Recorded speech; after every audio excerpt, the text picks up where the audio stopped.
Bitcoin hoodie guy coming back with another Kaspa video. Kaspa's path to $1.95. Before we get into it, could you please Mike Tyson the like and subscribe button?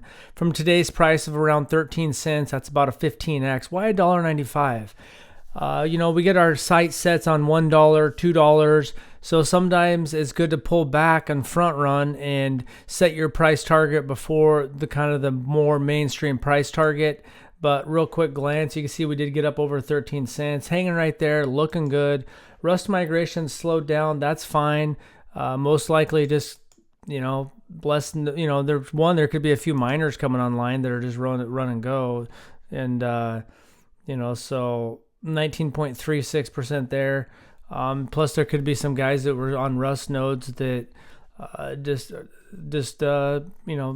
they stopped or whatever. There's just multiple reasons why it could fluctuate that little bit, but overall things are looking good, just kind of slowing down. And maybe they got it up to 20%, now they're testing it out, and then you're going to test 20% out for a while before they move on. Hash rate's looking good, 234. Not quite the all-time high, but when you zoom out right here, it's going good. When October, when I really started covering Kaspa on a mostly daily basis, it was around 50 petahashes. Now it's all the way up to 234. Keeps climbing. But now let's get into the meat and potatoes of today's video.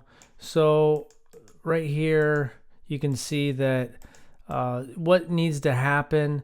So it's probably nothing new, but what needs to happen, or some things that can jump it up, obviously with Casplex talking about KRC20 tokens, bringing that utility, which would also just bring more transactions, more eyeballs, maybe get some degens to come into the Kaspa space, get some meme coins, plus you might get some projects that are able to raise some money via KRC20 token to actually fund some development.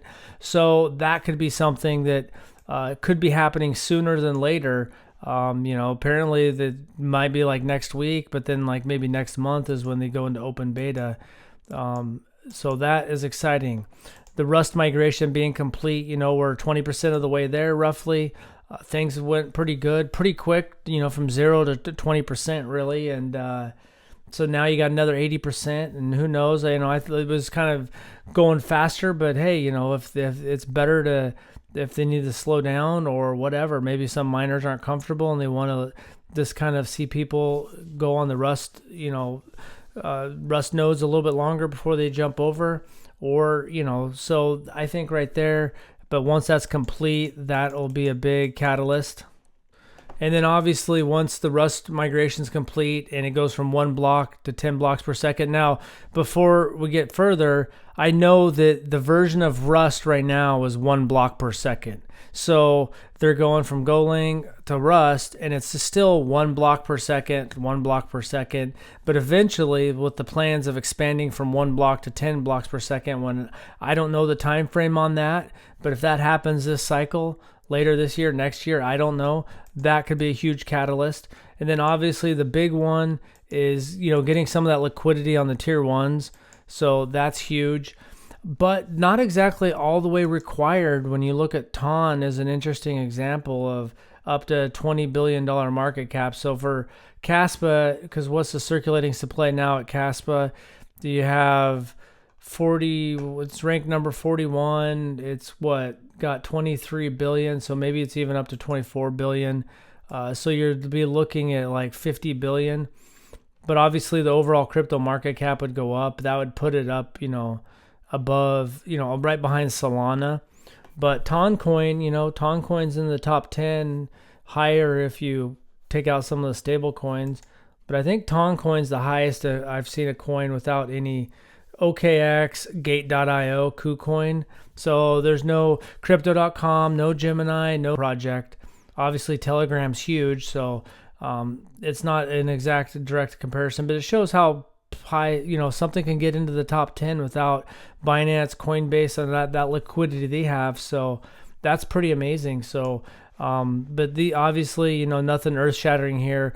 The KRC20, seeing how that develops in the next month or two, if the team follows through on that, and, what kind of attention that could bring, what kind of more transactions, more people hodling, just more just bringing a greater demand for holding the Kaspa token.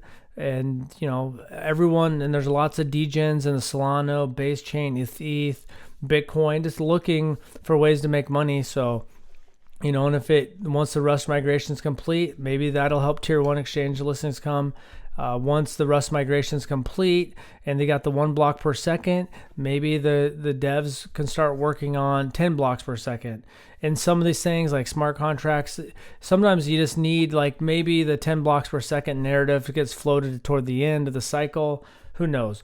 But I think it's bullish. A lot of exciting stuff. The price is looking good. Any day that's up is good.